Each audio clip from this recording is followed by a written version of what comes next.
बहुत बहुत स्वागत है आपका द ब्रिलियंट बीपीएससी में। और अभी हम लोग बीपीएससी के जितने भी केमिस्ट्री के पीवाईक्यू हैं जो सिविल सर्विसेज में पूछे गए हैं, एएसओ में, सीडीपीओ में, डीएसओ में, टीचर के एवं बीपीएससी के ऑल एग्जाम में पूछे जाने वाले सभी पीवाईक्यू केमिस्ट्री विषय को हम लेकर हाजिर हुए। और इसमें हम लोग एमसीक्यू को सॉल्व करेंगे। डिटेल एनालिसिस में जितने भी ऑप्शन है सभी ऑप्शन को, उस ऑप्शन से जो भी सवाल बन सकते हैं उस पर भी बात करेंगे। आप अपने हाथ में पेन और पेपर लेकर बैठ जाइए, दिलों को थाम लीजिए, एकदम नजरों को बांध लीजिए और बहुत इत्मीनान से क्लास कीजिए। सारा कुछ आपको समझ में आएगा। अगर आप पूरा साल भर केमिस्ट्री नहीं पढ़ रहे हैं तो इस लेक्चर से और जो भी पीवाईक्यू का जो हमारा सिस्टम है उससे आपको पूरा बेहतरीन फायदा मिलेगा। अगर आप हमारा टेलीग्राम ग्रुप या व्हाट्सएप ग्रुप ज्वाइन नहीं किए तो लिंक डिस्क्रिप्शन में है, आप उसे ज्वाइन कर लीजिए। उसमें हम जो भी यहाँ डिस्कस करेंगे पीडीएफ के फॉर्म में आपको मिल जाएगा। तो सबसे पहले अगर आपको समझना है तो पूरा इत्मीनान से एकदम मन को शांत करके गहरा सांस ले लेना है, गहरा सांस छोड़ देना है और आराम से एकदम क्लास को कीजिए, पूरा समझ में आ जाएगा। चलिए, तो सबसे पहले हमारा पहला सवाल, और इससे पहले एक लेक्चर मिल चुका है आपको जिसमें केमिस्ट्री के कुछ सवाल पर हम जिक्र कर चुके हैं और वह आपको हमारे प्ले लिस्ट में मिल जाएगा आसानी से। और उसको लगभग 18 से 20 मिनट का लेक्चर है। और कंप्लीट लेक्चर में पूरा बात करूँ, पूरा कंप्लीट केमिस्ट्री के पीवाईक्यू का, तो लगभग 2 से ढाई घंटे में कंप्लीट हो जाएगा। ठीक है, लगभग मतलब 2 से ढाई घंटे का क्लास होगा। अगर आप 2 ढाई घंटे को अच्छे से कंप्लीट कर लेते हैं, बार बार रिवाइज कर लेते हैं, तो आपको डायरेक्ट एग्जाम में फायदा मिल जाएगा। चलिए, हमारा पहला सवाल देखिए क्या है। कोलाइड कण के आकार की सीमा क्या होती है। अब मैं वैसा नहीं बताना चाहता हूँ कि कोलाइड कण के आकार की सीमा क्या होती है, मैं इधर लिख दूं और फिर उसी में टिक लगा दूं। मैं चाहता हूँ कुछ बेसिक इन्फॉर्मेशन आपको दे दूं और उस आप बेसिक इन्फॉर्मेशन से आप समझ जाएंगे, फिर सवाल आप और हम मिलकर खुद सॉल्व करेंगे। ठीक, तो चलिए, तो कोलाइड कण के आकार की सीमा होती है। इस क्वेश्चन को बनाने के लिए कुछ बेसिक इन्फॉर्मेशन आपको चाहिए, जिसमें हम सबसे पहले पढ़ेंगे मिश्रण। आप जानते हो मिश्रण क्या है, तो दो पदार्थ को आप किसी भी अनुपात में मिला दीजिए, मिश्रण है। मिश्रण के दो प्रकार होते हैं। कितने प्रकार होते हैं? दो। अगर आप एक गिलास लेते हैं, गिलास में आप पानी डाल दीजिए और पानी में भी कुछ डालिए, पानी में डाल दीजिए चीनी। चीनी को सुक्रोज कहते हैं, जिसका फॉर्मूला है C12H22 एग्जाम में पूछा जा चुका है। ठीक है, आप ये डाल दीजिए। कुछ देर बाद आप ऐसा पाएंगे कि सिर्फ पानी दिख रहा है, चीनी नहीं दिख रहा है। इसका मतलब दोनों का अंग समान रूप से मिल गया है। इस प्रकार के मिश्रण को कहते हैं समांग मिश्रण। इस प्रकार के मिश्रण को क्या कहा जाता है? समांग मिश्रण। अंग्रेजी में इसे कहते हैं होमोजेनस। लेकिन वही अगर पानी में, आप पानी में क्या कीजिए, चीनी नहीं डाल के, अब पानी तो है पहले से, पानी में चीनी नहीं डालना, अब डाल दीजिए बालू। क्या पाएंगे आप? हमेशा बालू भी देखेंगे और चीनी, बालू भी देखेंगे और पानी भी देखेंगे। इसका मतलब दोनों अंग दिखाई दे रहा है, दोनों नहीं मिल पाया, दोनों विसमान है, इसलिए इस प्रकार के मिश्रण को कहा जाता है विसमान मिश्रण। कंप्लीट है। क्या कहते हैं इस प्रकार के मिश्रण को? विसमान मिश्रण, हेट्रोजेनस मिक्सचर। अब जो समान मिश्रण है उसी को टेक्निकली भाषा में मतलब हम लोग तो शरबत कहते हैं, उसी को केमिस्ट्री की भाषा में कहा जाता है विलियन। क्या कहते हैं? विलियन। हालांकि विसमान मिश्रण को भी जब अलग अलग भाग में बांटेंगे उसके लिए भी विलियन शब्द का टर्म यूज किया जाएगा, जैसे कोलाइडी विलियन, निलंबन विलियन। अब समझिए, कोलाइडी विलियन, निलंबन विलियन और विलियन, इस तीनों में वास्तव में विलियन कौन है? तो वास्तव में विलियन ए है, इसलिए इसका नाम हो जाता है वास्तविक विलियन, रियल सॉल्यूशन या ट्रू सॉल्यूशन। अब विसमांगी मिश्रण है, इसके फिर दो भाग हो जाते हैं। एक है जिसे कहा जाता है कोलाइड, जो यहाँ लिखा हुआ है कोलाइड, देख लीजिए ठीक से। तो अगर आपसे एग्जाम में पूछे कि कोलाइड क्या है, समांगी मिश्रण या विसमांगी मिश्रण, तो आप आसानी से बता पाएंगे कोलाइड एक विसमांगी मिश्रण है। क्लियर है?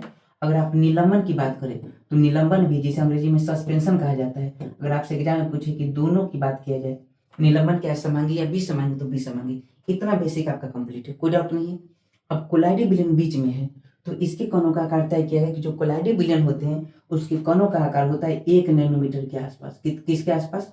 1 नैनोमीटर के आसपास। और 1 नैनोमीटर को कहा जाता है, याद रखना है, 10⁻⁹ मीटर। बताइए, इसमें कोई डाउट है? हालांकि इसका कणों का रेंज होता है 1 नैनोमीटर से लेकर 1000 नैनोमीटर के आसपास। 1000 नैनोमीटर, ध्यान देना है। तो ठीक से देखिए, मैं इसको एक काम करता हूँ, इसको ठीक से समझाने का प्रयास करता हूँ। देख लीजिए, कोलाइडी कणों का आकार क्या है? 10⁻⁹ मीटर के आसपास। अब ये जो इधर जाइएगा तो देख लीजिए, पानी में आप चीनी मिला दिए हैं, पानी के कणों का आकार छोटा है, उसमें चीनी जाकर बैठ गया। और ठीक से देखिए तो वास्तविक विलियन शरबत है, इसके कणों का आकार सबसे छोटा होता है, उससे बड़ा कोलाइडी विलियन के कणों का आकार, उससे भी बड़ा निलंबन के कणों का आकार। मतलब सबसे छोटा वास्तविक विलियन के कणों का आकार, उससे बड़ा कोलाइडी विलियन के कणों का आकार, उससे भी बड़ा निलंबन के कणों का आकार। तो अगर क्रम आपसे पूछे तो आप बता पाएंगे। और यहाँ से आप कह सकते हैं कि अगर कोलाइडी विलियन के कणों का आकार 1 नैनोमीटर है या 1 नैनोमीटर से 1000 नैनोमीटर के बीच में है, तो इससे छोटा होगा, 1 नैनोमीटर से भी छोटा होगा वास्तविक विलियन के कणों का आकार, रियल सॉल्यूशन के कणों का आकार। और 1 नैनोमीटर से बड़ा होगा निलंबन के कणों का आकार। बस इतना बेसिक इन्फॉर्मेशन से आप इस सवाल को बना सकते हैं, ये बेसिक है। ठीक है, तो हम एक काम करते हैं, यहाँ से सवाल बनाने का प्रयास करते हैं, सवाल बना लेते हैं, बाकी चीज हम सीखेंगे आगे। अब ये कह रहा है कि कोलाइडी विलयन के कणों का आकार कितना है? 1 नैनोमीटर। 1 नैनोमीटर का मतलब 10 के पावर -9 मीटर। अब देख लीजिए 10 के पावर -9 मीटर किस रेंज में है। तो पहली बात है प्लस में है तो आंसर होगा नहीं। अब 5 7 -9 तो बीच में नहीं आता तो आंसर होगा नहीं। देखिए 10 12 में इसमें भी -9 नहीं आ रहा है तो ये भी आंसर नहीं होगा। और 7 और 10 इसी में आ रहा है तो आंसर होगा ए। कंप्लीट है पूरा बात, कंप्लीट, कोई डाउट नहीं।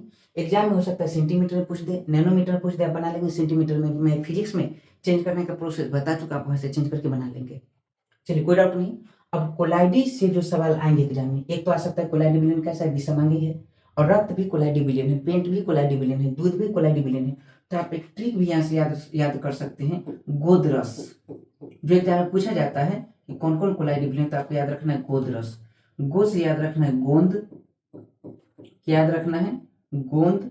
10 याद रखना है दूध, दूध भी कोलाइडी विलयन है। ठीक है, और रस याद रखना है रक्त, रक्त भी कोलाइडी विलयन है। और स्वस्थ याद रखना है स्याही, जिसे पेंट कहते हैं, PAINT, पेंट। ठीक है, ये भी क्या है, कोलाइडी विलयन है। तो ध्यान देना है, कोलाइडी विलयन 4 आप याद कर लेंगे, गोंद, उसके बाद दूध, गोदरस, रक्त और स्याही, एक कोलाइडी विलयन है। तो ये आप याद कर लेंगे। अब कोलाइडी विलयन से क्या इतना ही सवाल आएगा? नहीं, कोलाइडी विलयन से कुछ सवाल और आएंगे। जैसे बता रहा हूँ, 3 घटना आपको याद रखना है। एक तो याद रखना है प्रकाश का प्रकीर्णन, स्कैटरिंग ऑफ लाइट, और प्रकाश का परिक्रमण जहाँ होगा वहां होगा टिंडल प्रभाव, टिंडल प्रभाव, ये आपको याद रखना है। एक आपको याद रखना है ब्राउनी गति। आपसे एग्जाम में क्वेश्चन पूछा जाएगा कि बताइए परिकिरण, टिंडल प्रभाव, ब्राउनी गति के बारे में। तो एक बात बताइए, परिकिरण की घटना तभी होगी जब कणों का आकार बड़ा होगा। वास्तविक विलयन में कणों का आकार बहुत छोटा है। तो याद रखना, अगर पूछे कि क्या वास्तविक विलयन में परिकिरण की घटना होती है, तो आपको याद रखना नहीं, परिकिरण की घटना वास्तविक विलयन में नहीं। ध्यान रहेगा ये बात, मेरे साथ बोलते रहिए। क्या परिकिरण की घटना वास्तविक विलयन में होती है? नहीं, क्योंकि कणों का आकार बहुत छोटा है। कणों का आकार बड़ा होता है कोलाइडी विलयन में, इसलिए परिकिरण की घटना कोलाइडी विलयन में होगी और निलंबन में भी होगी, क्योंकि इसमें भी कणों का आकार सबसे बड़ा है। और कणों जिसमें प्रकाश के परिकिरण होगा उसी में टिंडल प्रभाव होगा। तो बताइए वास्तविक विलयन में अगर प्रकाश का परिकिरण नहीं हो रहा है तो टिंडल प्रभाव इसमें नहीं होगा, और प्रकाश का परिकिरण इसमें हो रहा है तो इसमें टिंडल प्रभाव की घटना होगी और निलंबन की घटना भी होगी। हालांकि टिंडल प्रभाव भी डिपेंड करता है ब्राउनी गति पर। तो अगर इसमें ब्राउनी गति नहीं होगी और इसमें टिंडल प्रभाव हो रहा है तो ब्राउनी गति भी होगी और इसमें भी ब्राउनी गति होगी। कोई दिक्कत नहीं, आप कर सकते इतना।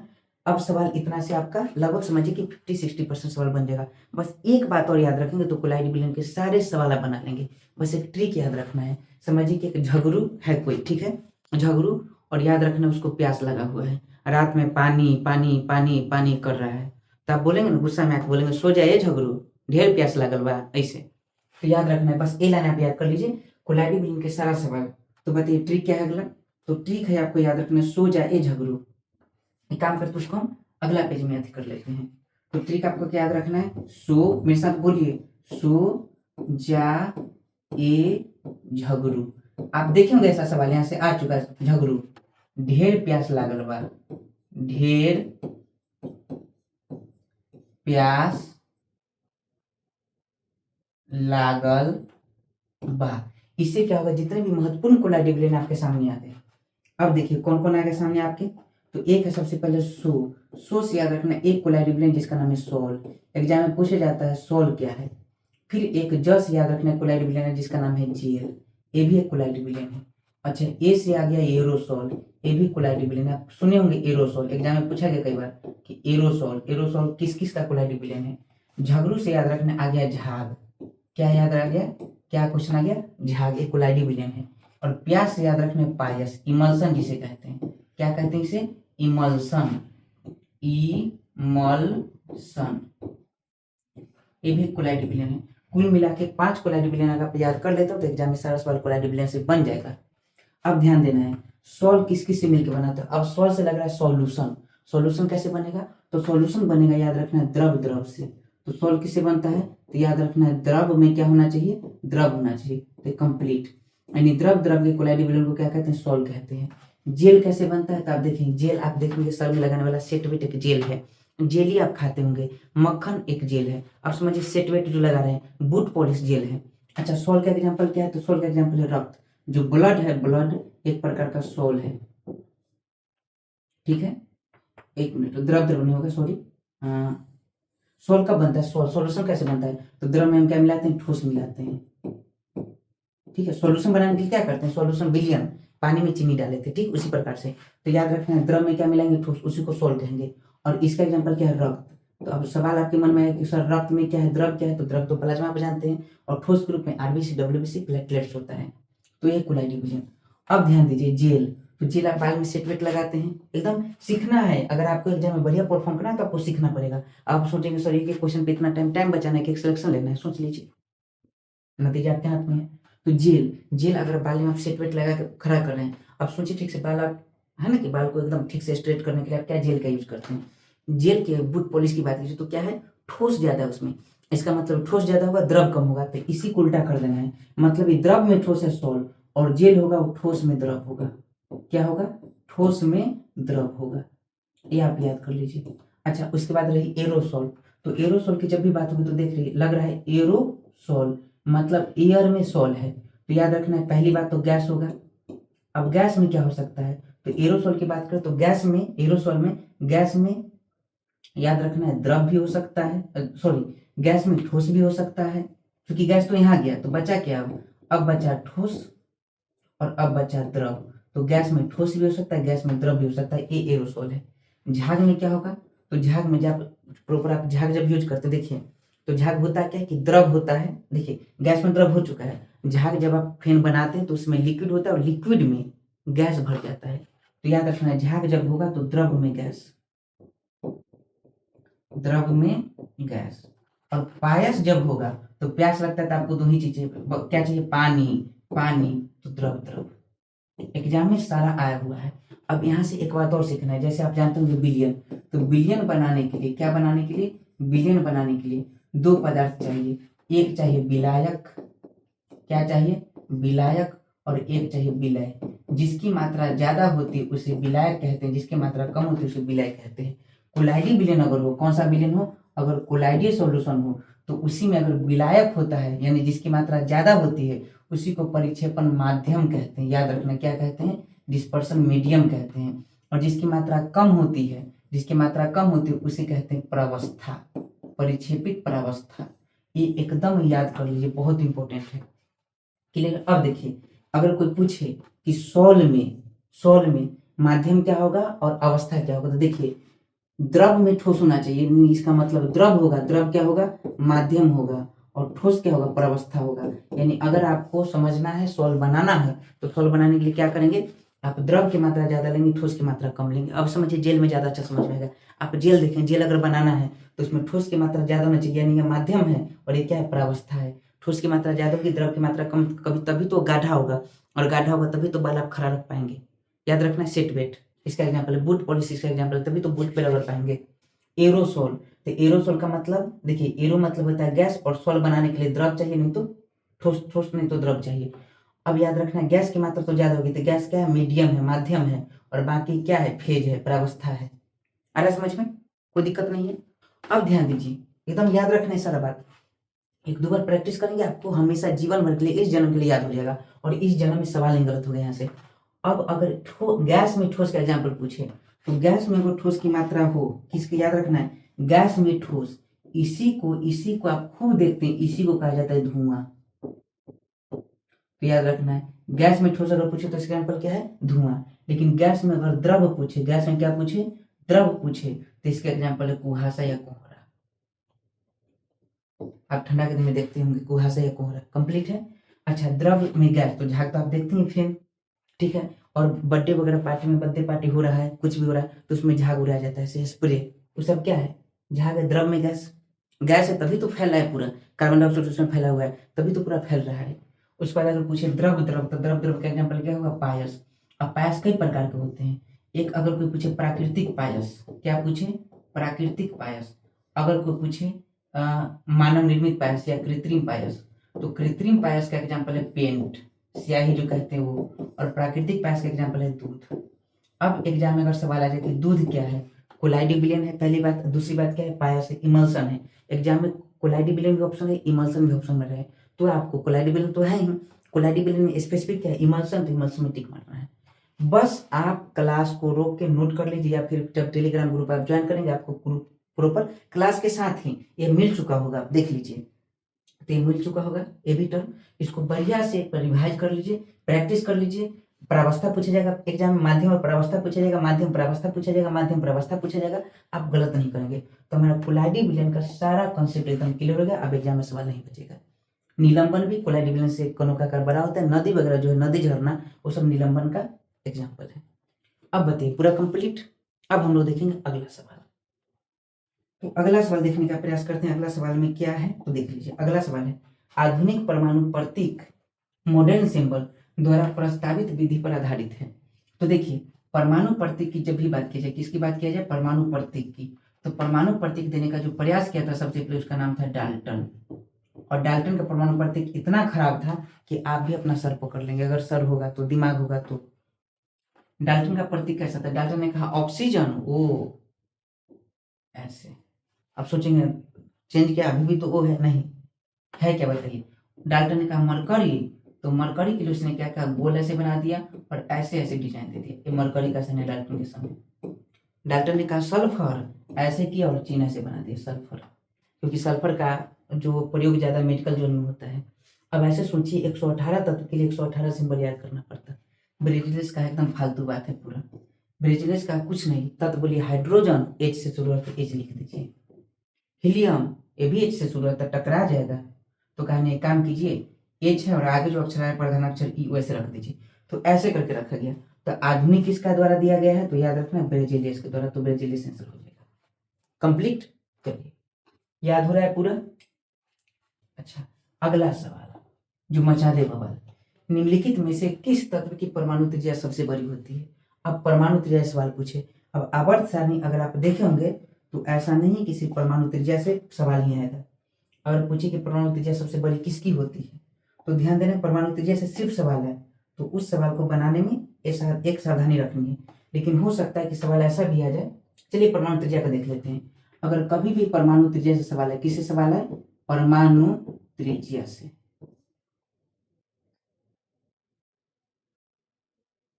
तो एक तरीका याद रखना है। तरीका क्या याद रखना है, परमाणु त्रिज्या में देख लीजिए क्या है, लिथियम बेरिलियम बोरॉन, तो आप लिख दीजिए लिथियम बेरिलियम और बोरॉन लिख दिए। अब एक काम कीजिए, कैसे लिखा हुआ है ये, तो ये लिखा है लेफ्ट से राइट, ठीक है, लेफ्ट से राइट। अब मान लीजिए आप यहाँ लेफ्ट से चलना शुरू किए, कहाँ जा रहे हो, एक बचपन में खेला खेलते थे हम लोग, कहाँ जा रहे हो, डगरे डगरे, अगर आप खेले होंगे तो कनेक्ट कर रहे होंगे, नहीं तो कोई बात नहीं, आप अमीरों वाले खेल खेलते होंगे। चलिए तो लेफ्ट से राइट जा रहे हैं, तो कोई पूछेगा किस डायरेक्शन में जा रहे हो, तो आप बोलेंगे राइट डायरेक्शन में। राइट डायरेक्शन में तो बोलेगा अच्छा, अगर राइट डायरेक्शन में जा रहे हो तो तुम्हारा तरक्की होगा। लेकिन अभी तक आप राइट डायरेक्शन में ही चल रहे थे, क्योंकि इंसान को हमेशा लगता है हम राइट डायरेक्शन में चल रहे हैं, लेकिन तरक्की हुआ नहीं, तरक्की पर आप पैर रख दिए दोनों, आपका तरक्की में छेद हो गया। तो याद रखना लेफ्ट से राइट आप जैसे जैसे जा रहे हैं, राइट डायरेक्शन में जा रहे हैं, लेकिन आपका तरक्की नहीं हुआ, तरक्की हो गया डाउन, ठीक है। तो ये सब बात याद रखिए परमाणु त्रिज्या में, ठीक है। परमाणु कंसेप्ट का भी मैं बताऊंगा आगे। तो याद रखना जैसे जैसे आप आगे जा रहे हैं, ठीक है, लेफ्ट से राइट की ओर जा रहे हैं, तो आपका क्या हुआ, डाउन हो गया, मतलब परमाणु त्रिज्या घट गया। इसका मतलब अगर घट गया है मतलब पहले ज्यादा रहा होगा, पहले ज्यादा रहा होगा। इसका मतलब इस ग्रुप में किसी भी लाइन में अगर पूछे कि लेफ्ट से राइट की ओर जाने पर परमाणु त्रिज्या क्या होती है, घट जाती है। अब घट रही इसका मतलब पीछे ज्यादा होगा, पीछे ज्यादा होगा मतलब लिथियम की परमाणु त्रिज्या सबसे अधिक होगी। तो देख लीजिए परमाणु त्रिज्या सबसे अधिक किसकी होगी, लिथियम की, ठीक है। अगर ज्यादा दिक्कत हो रहा है तो याद रखना तोता का मुंह बना देना ऐसे ऐसे। तो देख लीजिए यहाँ लिथियम, देखिए बड़का वो एकदम ऐसे, बेरिलियम और बोरॉन, तो परमाणु त्रिज्या क्या हो रही, घट रही है, ठीक है, आ रहा समझ में। और नीचे में मतलब उल्टा कर देना है, ऐसे खड़ा कर देना है ऊपर से नीचे आने पर, हालांकि उस पर नहीं बात करती, यह है समझ में। तो याद रखना बाएं से दाएं जाने पर परमाणु त्रिज्या क्या होती है, घटती है। यहाँ से सवाल बन गया। हालांकि मैं एक आगे छोटा सा क्लास अपलोड कर दूंगा 2-3 मिनट का, जिसमें बताऊंगा अगर आवर्त सारणी से सवाल है कि बाएं से दाएं जाने पर परमाणु त्रिज्या क्या होती है, आयनन विभव पर क्या इफेक्ट पड़ता है, इलेक्ट्रॉन एफिनिटी पर मतलब इलेक्ट्रॉन प्रीति पर क्या प्रभाव पड़ता है, विद्युत धनात्मकता पर क्या प्रभाव पड़ता है, इलेक्ट्रोपॉजिटिविटी पर, और इलेक्ट्रोनिगेटिविटी मतलब विद्युत ऋणात्मकता पर क्या प्रभाव पड़ता है, वहां से सवाल आएगा, तो इस पर भी हम बात कर लेंगे, तो चलिए इतना सवाल कंप्लीट। अगला सवाल है कि हाइड्रोजन परमाणु की nवें स्थिर कक्ष। अब जब भी याद रखना हाइड्रोजन परमाणु की बात हो और nवें कक्षा की बात हो तो ये जो कंसेप्ट है नील्स बोर का कंसेप्ट है। ये थोड़ा सा अच्छा खासा सवाल है, तो सवाल जनरली पूछा गया स्कूल टीचर या हेड मास्टर के सवाल एग्जाम में। तो ध्यान देना है कि इसका कंसेप्ट है नील्स बोर का कंसेप्ट। तो इसके लिए आपको 3 फॉर्मूला याद रखना है। नील्स बोर एटॉमिक में मतलब एटम में 3 फॉर्मूला दिए थे। वो बोले थे अगर हाइड्रोजन परमाणु हो अगर इलेक्ट्रॉन का वेग निकालना हो, ठीक है, क्या निकालना हो, वेग, मतलब उनके लिए नील्स बोर का फॉर्मूला वेरी इंपॉर्टेंट है। क्या इंपॉर्टेंट है, याद रखिए मेरे साथ बोलिए, वेरी इंपॉर्टेंट, VERY। मैं स्पीड में इसलिए नहीं बता रहा हूँ, केमिस्ट्री कॉम्प्लेक्स विषय है, हार्ड विषय है, आपको समस्या हो सकती है। आराम आराम से बता रहा हूँ, आपके दिमाग में सुट जा रहा होगा, नहीं तो मैं बहुत स्पीड में मतलब 7-8 मिनट में खत्म कर सकता हूँ लेक्चर, ठीक है, वो जल्दीबाजी हो जाएगी। तो चलिए VERY, तो याद रखना है V मतलब वेलोसिटी निकाल सकते हैं, नील्स बोर के कंसेप्ट से क्या निकाल सकते हैं, वेलोसिटी निकाल सकते हैं। नील्स बोर के कंसेप्ट से मतलब किसका वेलोसिटी, तो हाइड्रोजन परमाणु है ऐसे, ठीक है, हाइड्रोजन परमाणु में जो इलेक्ट्रॉन है तो इलेक्ट्रॉन का वेलोसिटी निकाल सकते हैं, इलेक्ट्रॉन की एनर्जी निकाल सकते हैं, इलेक्ट्रॉन का रेडियस निकाल सकते हैं, इलेक्ट्रॉन वाली जो कक्षा है इसका रेडियस निकाल सकते हैं, और वाई से कुछ नहीं निकाल सकते हैं। तो चलिए वी से क्या निकालेंगे, तो वी से अगर फॉर्मूला इसका निकालना है तो मेरे साथ गाना है आपको भजन, बोलिए। नील्स बोर इतना बड़ा खोज कर दिया तो क्या करेगा, भजन करेगा, ठीक है, भजन। तो देखिए VZ/N, एक फॉर्मूला ये हो गया। और भजन भजन सबको करना चाहिए, आप भी करते होंगे, नहीं सर हम तो भजन नहीं भोजन करते हैं। चलिए अगला, तो इस याद रखना है इंजन, तो ऊपर में Z और नीचे में N, बस याद रखना है इंजन में ज्यादा ताकत लगता है इसलिए दोनों में स्क्वायर लगा देना है, तो एक फॉर्मूला ये हो गया, ठीक है। इसमें कुछ अरिथमेटिकल वैल्यू भी है, वेलोसिटी निकाला तो Z/N गुना 2.8 × 10⁸ मीटर पर सेकंड होता है, तो इलेक्ट्रॉन का वेग निकलेगा, वो इंपॉर्टेंट आपके लिए नहीं है। एनर्जी निकालना हो तो ये ठीक है, और गुना माइनस में 13.6 इलेक्ट्रॉन वोल्ट, वो आपके लिए इंपॉर्टेंट नहीं है। रेडियस निकालना हो तो रेडियस के लिए याद रखना है रन टूज RN², मतलब N² जो नीचे ऊपर कर दीजिए और बटा में क्या कर दीजिए Z। बस ये 3 फॉर्मूला याद रखेंगे, यही 3 फॉर्मूला नील्स बोर के द्वारा दिया गया है और सारा सवाल यहाँ से बनेगा।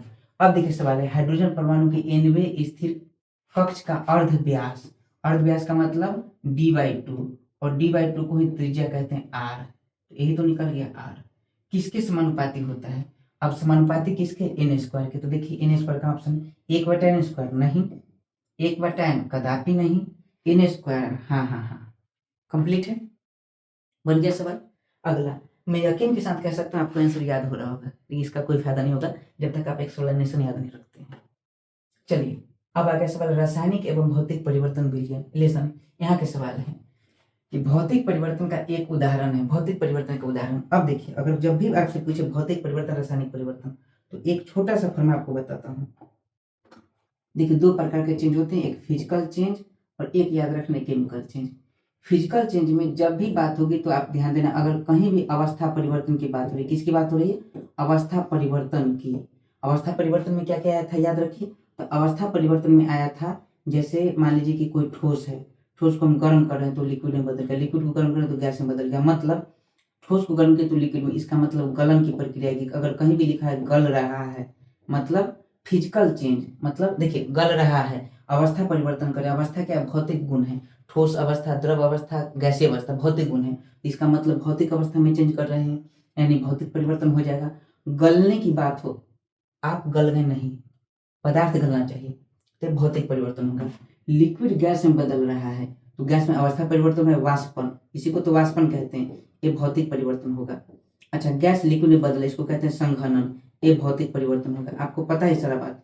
और गैस अगर ठोस में बदल रहा है इसको कहते हैं उधर्वपातन, उधर्वपातन को यहाँ लिखेगा उड़ना, ठीक है, या उधर्वपातन भी लिख देगा, क्या लिख देगा, उधर्वपातन, याद रखना है। तो सारा क्या हो जाएगा, भौतिक परिवर्तन। इसके बाद अगर पानी में चीनी घुल रहा है, अगर कहीं घुलने की बात हो, ठीक है, घुल रहा है, ये सारा क्या होगा, भौतिक परिवर्तन। चीनी को अलग कर रहे हैं क्रिस्टलीकरण विधि से, अगर क्रिस्टलीकरण की बात हो, ये सब भौतिक परिवर्तन होगा। भौतिक परिवर्तन याद रखना, गुण नहीं बदलता है, बर्फ का फॉर्मूला H2O, लिक्विड का फॉर्मूला H2O, गैस वाष्प है उसका फॉर्मूला H2O, मतलब गुण नहीं बदलता है, गुण इसका क्या रहता है, कांस्टेंट, आप सुने होंगे। कितना भी टुकड़ा में तोड़ दीजिए, बर्फ को कितना भी टुकड़ा में तोड़ दीजिए, ये नहीं कि पहला टुकड़ा दूसरा टुकड़ा का गुण अलग होगा। गाना सुनोगे, आईने के 100 टुकड़े करके हमने देखे हैं, एक में भी तन्हा थे 100 में भी अकेले, एक में भी आप अकेले थे और अलग अलग उसमें भी अकेले, गुण चेंज नहीं हुआ, याद रखना है।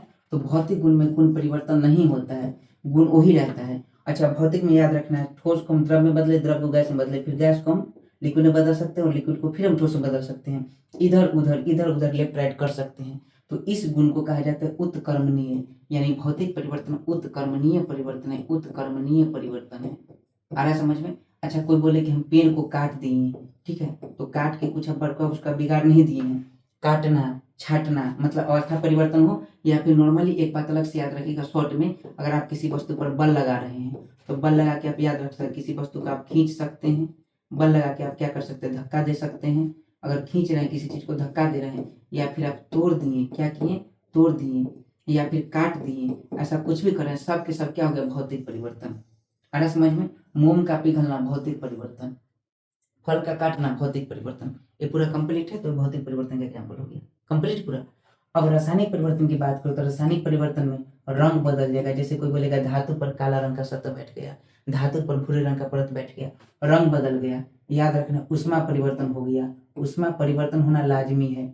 कोई बोले रंग बदल गया, ऊष्मा बदल गया, गैस की उत्पत्ति हो रही है, ये सब कुछ अगर हो तो सारा रासायनिक परिवर्तन है। गुण बदल जाता है, रासायनिक परिवर्तन में क्या होता है, गुण बदल जाता है। भौतिक परिवर्तन में गुण नहीं बदलता, रासायनिक परिवर्तन में गुण बदल जाता है। और याद रखना है, जैसे मान लीजिए कि हाइड्रोजन है, ठीक है, कार्बन है, किसी वस्तु का आप जला दिए तो जलाने के लिए ऑक्सीजन से अभिक्रिया करना पड़ता है। तो कार्बन को अगर कोयला को जला दिए और वह बन गया कार्बन डाइऑक्साइड, फिर से आप चाहेंगे कार्बन डाइऑक्साइड को कोयला में बदल दे तो नहीं बदल सकते हैं। इसका मतलब गुण तो बदल गया, इसका कंप्लीट गुण बदल गया और वापस नहीं ला सकते। यह अनुत्कर्मणीय, अनुत्कर्मणीय, अनुत्कर्मणीय। ये सब जो आप देख रहे हैं ये प्रॉपर क्या है, रासायनिक परिवर्तन और भौतिक परिवर्तन में अंतर है। सोच लीजिए बढ़िया से, कंप्लीट है पूरा। एक अगर आपसे क्वेश्चन पूछे, मोमबत्ती का जलना, जब भी जलने की बात आएगी, कोई भी वस्तु के जलने की बात आएगी, वो रासायनिक परिवर्तन होगा। लेकिन मोमबत्ती के जलने में रासायनिक भौतिक परिवर्तन दोनों है, क्योंकि मोमबत्ती जब जल रही है तो साथ साथ में पिघल भी रही है। कंप्लीट। सिर्फ मोमबत्ती का पिघलना पूछेगा तो फिर भौतिक परिवर्तन कंप्लीट। चलिए अब सवाल समझिए, भौतिक परिवर्तन का एक उदाहरण है। तो देखिए, हवा में चांदी के बर्तनों का काला होना। अगर कभी भी मैंने कहा रंग बदल रहा है, ठीक है, और जब भी याद रखना किसी धातु पर अगर किसी प्रकार के रंग की बात हो, रंग का हवा में, इसका मतलब उसमें क्या हो रहा है, संक्षारण हो रहा है, जंग लग रहा है। और संक्षारण आप जानते हैं एक प्रकार की अभिक्रिया है, तो जाहिर सी बात है ये रासायनिक परिवर्तन हो जाएगा। तो भौतिक परिवर्तन का उदाहरण है, मतलब हवा में चांदी के बर्तनों का काला होना, ये रासायनिक परिवर्तन, तो आंसर होगा नहीं। अब देखिए, दूध से दही बनना, क्या दही से फिर दूध बना सकते हैं, नहीं बना सकते हैं। इसके जो अंदर जो लैक्टिक एसिड है वही चेंज हो गया, तो ये भी रासायनिक परिवर्तन, ये भी आंसर नहीं होगा। मोमबत्ती का जलना, मैंने बता दिया कि कोई भी पदार्थ अगर जल रहा है, मैंने यहाँ बताया जल रहा है, तो कोई पदार्थ अगर जलेगा तो याद रखना जलना चाहिए, तो क्या होगा, रासायनिक परिवर्तन, तो ये भी आंसर नहीं होगा। पानी में चीनी का घुलना, मैं देखिए मैं यहाँ बता चुका हूँ, अगर घुलने की बात हो, घुलने की बात हो तो क्या होगा, भौतिक परिवर्तन, ठीक है। तो ये वाला हो जाएगा भौतिक परिवर्तन कंप्लीट। बस इतना आप कंप्लीट कर रखेंगे, एक दो बार बढ़िया से देख लीजिए, आपके एग्जाम में सवाल 100% बन जाएंगे। किस नियम के अनुसार समान ताप और दाब पर सभी गैस के निश्चित आयतन में अणु की संख्या समान होती है? बहुत ही आसान सवाल, बहुत बेहतरीन सवाल। देखिए, किस नियम के अनुसार, कोई ना कोई तो नियम है, ठीक है। समान ताप और दाब पर मतलब टेम्परेचर भी समान है, यानी जैसा टेम्परेचर है वही है, मतलब टेम्परेचर हम चेंज नहीं किए, कांस्टेंट है, और प्रेशर भी कांस्टेंट है। ये तो लिखा हुआ है, सोचने वाली बात है नहीं। सभी गैस के निश्चित आयतन में, मतलब एक गैस ले लिए, मान लीजिए हाइड्रोजन, और एक गैस ले लिए नाइट्रोजन, और अणुओं की संख्या समान होती, तो याद रखिए ये बात सबसे पहले बताए थे एवोगैड्रो साहब। ये बताए थे कि अगर टेम्परेचर फिक्स है, चेंज नहीं कर रहे हो, प्रेशर फिक्स है, चेंज नहीं कर रहे हो, तो हाइड्रोजन का अगर एक मोलिकल है, एक मोल है, तो उसमें अणु की संख्या होगी 6.022 गुने 10 की पावर 23, ठीक है। और नाइट्रोजन भी है, मतलब अणु है प्रॉपर, तो इसके भी अणु की संख्या होगी 6.022 गुने 10 की पावर 23, ठीक है। तो अणु की संख्या बताइए दोनों में समान है कि नहीं, तो निश्चित आयतन में अणु की संख्या क्या है, समान है। ये बात सबसे पहले किसने बताया था, आप जानते हैं, इसे एवोगैड्रो नंबर भी कहते हैं। क्लियर? तो आंसर क्या होगा, एवोगैड्रो का नियम। कंप्लीट है, ये बात याद रखिए। अब सवाल एक बात और इसमें है कि इसका आयतन भी बता दिए थे वो, कि अगर समान ताप और दाब है, मतलब सादा ताप, नॉर्मल टेम्परेचर और प्रेशर, एनटीपी कहा जाता है, इसे एसटीपी भी कहा जाता है, इसमें गैस का आयतन क्या क्या होगा, तो आयतन बताए थे 22.4, अगर 1 मोल दोनों गैस है तो इसका आयतन होगा 22.4 लीटर। ये भी आपको याद रखना है। ये बात कौन बताए थे, एवोगाड्रो साहब। ये बात हो गई कंप्लीट। अच्छा कोई पूछे करियोलिस प्रभाव, याद रखना है, हवाओं का मुड़ना उत्तरी गोलार्ध में दक्षिण गोलार्ध में अलग होता है, ये याद रखना है कोरियोलिस प्रभाव। जैसे आप जानते होंगे जैसे पृथ्वी है और हवा इधर में इस दिशा में जाती है, इधर में इस दिशा में जाती है, एक कोरियोलिस प्रभाव ज्योग्राफी का कंसेप्ट है। पास्कल का नियम दाब से रिलेटेड आप जानते हैं। यहाँ ग्राहम का नियम, ते भी आप थोड़ा सा समझ हो सकता है एग्जाम में आ जाए। ग्राहम का नियम, ग्राहम का नियम बड़ा आसान है कि मान लीजिए यहाँ हाइड्रोजन है और यहाँ ऑक्सीजन है, दोनों बताइए कौन हल्का है कौन भारी, तो हाइड्रोजन बहुत हल्की गैस है, ऑक्सीजन भारी गैस है, तो इसका जो डिफ्यूजन होगा विसरण क्या होगा, डिफ्यूजन। डिफ्यूजन के लिए मैं डी लिख देता हूँ, क्या लिख दूँ, डी लिख देता हूँ। इसका जो डिफ्यूजन होगा वो याद रखना है इसके मोलिक्यूलर वेट या डेंसिटी के उल्टा अनुपाती है। जिसका डेंसिटी ज्यादा होगा उसका डिफ्यूजन कम होगा, जिसका डेंसिटी कम होगा उसका डिफ्यूजन ज्यादा होगा। हाइड्रोजन का डेंसिटी कम है मतलब भार कम है, इसलिए इसका विसरण ज्यादा होकर तेजी से हवा फैलेगा, तेजी से हाइड्रोजन गैस फैलेगा। आ रहा समझ में, ये बात याद रखना है। तो हो गया कंप्लीट ये बात। तो चलिए अगला सवाल आप लेते हैं। चलिए संघनन क्या है, कॉन्डेंसेशन क्या है, तो याद रखना है संघनन आप जानते हैं, मैं बताया हूं जस्ट द्रव को गैस में बदल, सॉरी गैस को द्रव में बदलना। जैसे लिक्विड है, लिक्विड को सॉलिड है, सॉलिड को गर्म किया तो लिक्विड बदल गया, लिक्विड को गर्म करते हैं गैस बदल गया। अगर गैस को ठंडा करके लिक्विड में बदलते हैं इसी प्रोसेस को संघनन कहते हैं। तो गैस को लिक्विड में या वाष्प को लिक्विड में, देख लीजिए क्या है, गैस को ठोस में नहीं होगा, गैस को ठोस में बदला जाए तो उसको निक्षेपण कहा जाता है, निक्षेपण में भौतिक परिवर्तन है। अच्छा ठोस को द्रव में इसको गलन कहते हैं, गलत है। वाष्प को द्रव में परिवर्तन यही सही है, और इसी से होता है वर्षा की प्रक्रिया। कंप्लीट। चलिए अब बिलियन या विलायक के प्रति इकाई आयतन में, प्रति इकाई द्रव्यमान में, प्रति इकाई आयतन या प्रति इकाई द्रव्यमान में उपस्थित विलय की मात्रा को रसायन में किस रूप में जाना जाता है। फालतू इतना बात बनाते हैं, देखिए याद रखिए, विलायक नीचे है, ठीक है, विलायक के आयतन होना चाहिए, तो देखिए कभी आप पढ़े होंगे नीचे क्या है, विलायक के आयतन, इतना भी छोड़िए। आप जानते हैं कि विलायक में विलियन कितने हैं, प्रॉपर विलियन में विलायक कितने, दोनों का जो अनुपात है इसको कहा जाता है कंसंट्रेशन, सांद्रता। अब ऊपर जो होगा वही आंसर होगा, तो ऊपर क्या है बिलियन है, तो बिलियन की सांद्रता इसका आंसर हो जाएगा। ऊपर अगर विलय होता है तो आंसर होता है विलय की सांद्रता। कंप्लीट है, बस ये याद रखना है। मतलब आप पढ़ेंगे मोलरिटी, ठीक है, मोल पर लीटर, आपको याद होगा मोल पर लीटर। एक लीटर बिलियन में विलय के जितने मोल भूले होते हैं उसे मोलरिटी कहते हैं। तो नीचे क्या है आयतन है, ऊपर क्या है मोल है मतलब मात्रा है, ठीक है। तो देखो वही तो विलय की मात्रा को रसायन में किस रूप में जाना जाता है। कंप्लीट है ये, याद रहेगा। चलिए अगला है पानी का इलेक्ट्रोलाइसिस है। पानी का इलेक्ट्रोलाइसिस, देखिए किसी चीज को लाइसिस, लाइसिस मतलब होता है तोड़ना, ठीक है, लाइसिस मतलब तोड़ना, इलेक्ट्रोलाइसिस हाइड्रोलाइसिस जो भी बोले, तो कह रहा है पानी का इलेक्ट्रोलाइसिस मतलब विद्युत के द्वारा, लाइसिस मतलब तोड़ना, किसको, पानी को, पानी को विद्युत के द्वारा तोड़ना है। तो जब भी कहीं टूटने की बात हो, तोड़ने की बात हो, तो तोड़ने को क्या कहा जाता है, अपघटन। क्या कहा जाता है, अपघटन, अपघटन, डिकम्पोजिशन रिएक्शन। तो जहां भी तोड़ने की बात है कौन सी विक्रिया होगी, अपघटन अभिक्रिया, उसी को डिकम्पोजिशन या विघटन भी कहते हैं। तो इसका आंसर विघटन हो जाएगा। ये बहुत बेसिक सवाल है। रसायन विज्ञान के अनुसार निम्नलिखित में से कौन सी भौतिक परिवर्तन का एक उदाहरण है। अच्छा पानी ना पूछे, हो सकता है परीक्षा में आ जाए CaCO3 और ए टूट जा रहा है ऐसे और बना रहा है CaO प्लस CO2, तो आप खुद बताइए ये एक पदार्थ है और टूट के बताइए दो बना के नहीं, टूटा हुआ तभी तो दो बना है, इसलिए ये भी क्या हो जाएगा विघटन अभिक्रिया, इसी को अपघटन अभिक्रिया कहते हैं, डिकम्पोजिशन रिएक्शन। ठीक है चलिए रसायन विज्ञान के अनुसार निम्न में से कौन सा भौतिक परिवर्तन का उदाहरण है। अब आप जो पढ़ चुके हैं उसी से सवाल बनेगा। तो भौतिक परिवर्तन के लिए सोचिए क्या होगा, लोहे में जंग लगना, मैं बता चुका हूँ जंग जब भी लगेगा रासायनिक परिवर्तन होगा, ठीक है, तो आंसर होगा नहीं, भौतिक परिवर्तन पूछ रहा है। पानी का उबलना बता चुका हूँ, गर्म कर रहे हैं ठंडा कर रहे हैं, पानी उबल रहा है मतलब वाष्प में बदलेगा, यही होगा भौतिक परिवर्तन। जलना बता चुका हूँ रासायनिक परिवर्तन होगा।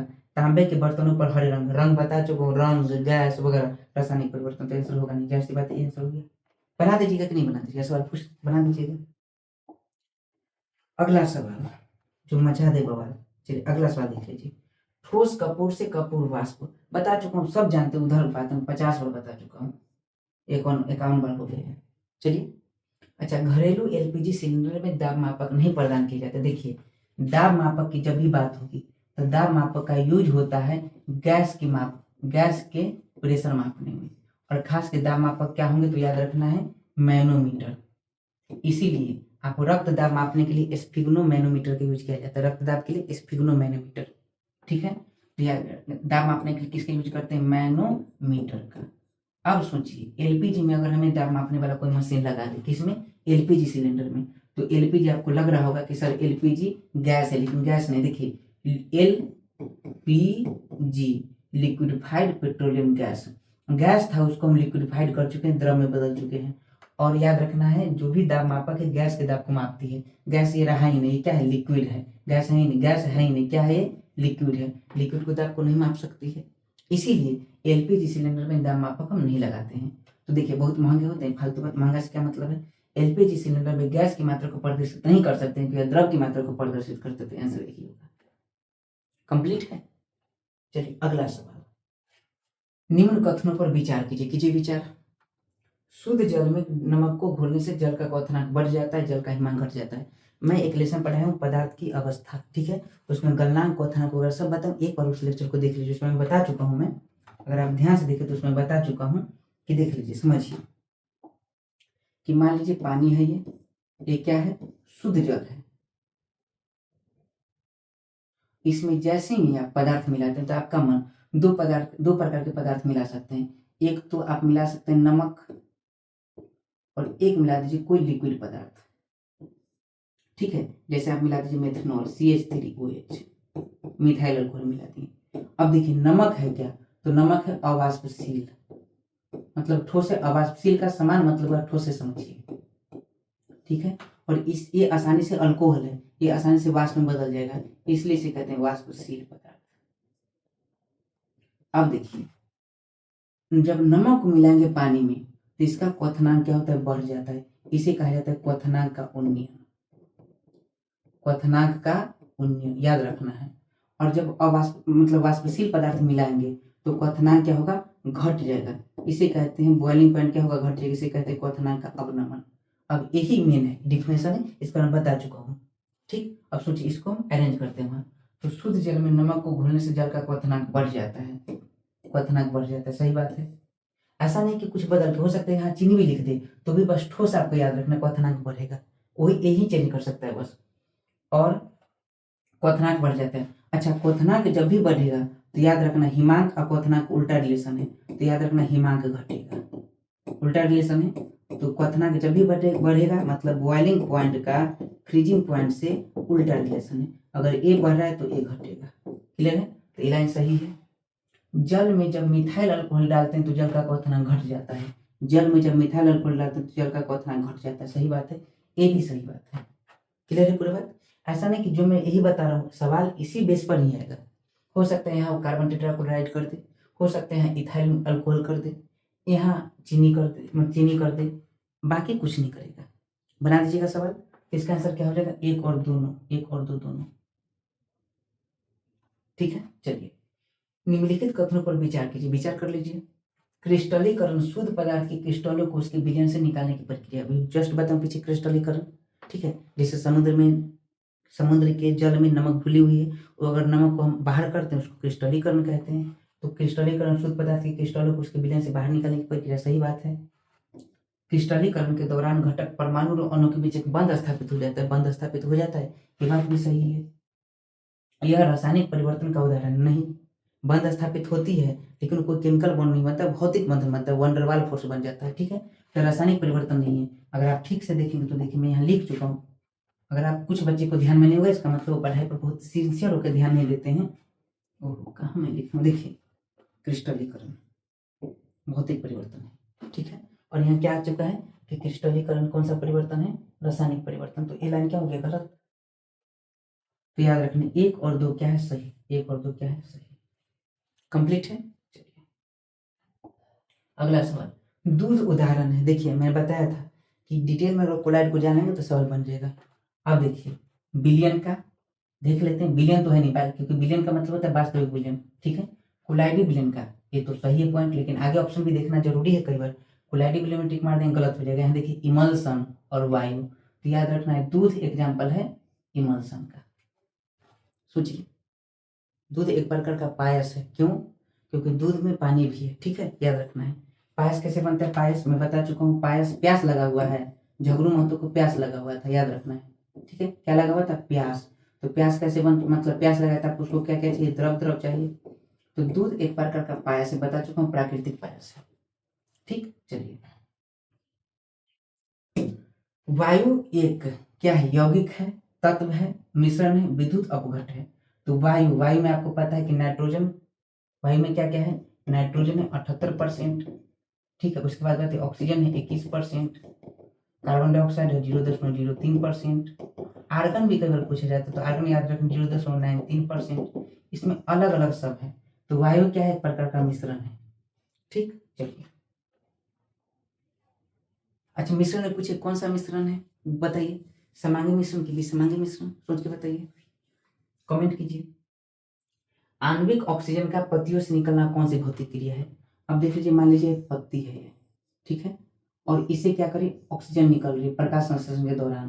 तो देखिए, जहां भी कहीं गैस निकलेगी या आएगी कहीं भी, तो अगर गैस की बात हो तो उसका आंसर होगा विसरण। हमेशा याद रखना है, क्या आंसर होगा? विसरण। अगर पेड़ का ही जल है, जड़ है, जड़, रूट, और इसमें अगर जल जा रहा है, तो जहां जल की बात होगी आंसर होगा परासरण। भूलना बिल्कुल नहीं है, बहुत मार्केबल पॉइंट है, ठीक है। और जल के अणु यहाँ से अगर उड़ रहे हैं तो इसका आंसर होगा वाष्पो उत्सर्जन, वाष्पो उत्सर्जन। ध्यान दे लीजिए। तो आणविक ऑक्सीजन का पत्तियों से निकलना कौन सी भौतिक क्रिया है? ये सब भौतिक क्रिया ही है। तो आणविक ऑक्सीजन का पत्तियों से निकलना कौन सी होगी? विसरण। जल निकलता है वाष्पोत्सर्जन, जल प्रवेश करता है, ठीक है, जड़ से, तो याद रखना परासरण, ऐसा होता है, क्लियर है। और जल याद रखना गर्म होकर उड़े तब वाष्पोत्सर्जन, वाष्प में बदल कर तब उड़े, क्लियर है। चलिए, विषम का पता लगाइए। विषम, फल का पकना, तो मैं बता चुका हूँ, कोई चीज पके अगर, ठीक है, पकना, तो कौन सा है? रासायनिक परिवर्तन। कोयले का जलना, रासायनिक परिवर्तन। सीमेंट का सेटिंग, अब कई बार लोगों को लगता है सीमेंट अगर सेट हो रहा है तो भौतिक परिवर्तन होगा, नहीं। अब याद रखना है, सीमेंट में बहुत सारे घटक होते हैं। सीमेंट में होता है कैल्शियम सिलिकेट, ठीक है, और सीमेंट में होता है कैल्शियम एल्यूमिनेट या एल्युमिनियम सिलिकेट, ये भी होता है। अब ध्यान देना है, अब ये सब है। अब कैल्शियम सिलिकेट, एल्युमिनियम सिलिकेट, इसमें कैल्शियम के जो हाइड्रोक्साइड होते हैं, ये आपको बहुत याद नहीं रखना है, बस कंसेप्ट समझना है। एल्युमिनियम के जो हाइड्रोक्साइड होते हैं, ये सब आपस में क्रिया करके, रासायनिक क्रिया करके कैल्शियम सिलिकेट ऐसे ऐसे ऐसे ऐसे व्यवस्थित है, और उसमें कैल्शियम हाइड्रोक्साइड आके ऐसे ऐसे बैठ जाते हैं और आपस में बंधन बना देते हैं, बंधन बना के पूरा जम जाते हैं। मतलब सीमेंट का जमना एक प्रकार की रासायनिक प्रक्रिया, रासायनिक परिवर्तन है। तो सीमेंट की सेटिंग कैसी? रासायनिक परिवर्तन। तो ये भी रासायनिक। फल का पकना, फल का काटना भौतिक है। फल अगर कट रहा है, मतलब फल अगर पक रहा है, तो कौन सा परिवर्तन हो जाएगा? रासायनिक। तो रासायनिक रासायनिक रासायनिक। तो विषम का पता लगे, तो विषम कोई नहीं है, तो उपरोक्त में से कोई नहीं, ए आंसर, क्लियर है। चलिए, निम्नलिखित विशेषताओं में से कौन सी रासायनिक परिवर्तन की विशेषता नहीं है? अब देखिए, आपको पता है अनुत्क्रमणीय। अनुत्क्रमणीय मतलब एक बार चला गया तो वापस नहीं आएगा, ठीक है। चला गया चांद कहाँ, सुने ना, आसमां को छोड़ के, देखिए, तो एक बार अगर चला गया तो वापस नहीं आएगा। जैसे कोयला है, कोयला को हम जला दिए तो फिर राख से कोयला नहीं बना सकते हैं। कागज को जला दिए, फिर कागज को जलाने के बाद फिर उसे हम कागज नहीं बना सकते, अनुत्क्रमणीय। तो सही रासायनिक परिवर्तन की विशेषता है ये, अनुत्क्रमणीय होना विशेषता है, तो आंसर नहीं होगा।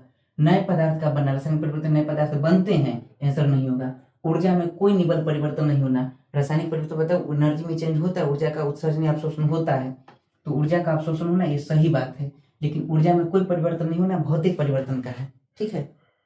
तो आंसर ए होगा। रासायनिक परिवर्तन की विशेषता नहीं है, मतलब पूछ रहा है भौतिक परिवर्तन कौन सा है, क्लियर है।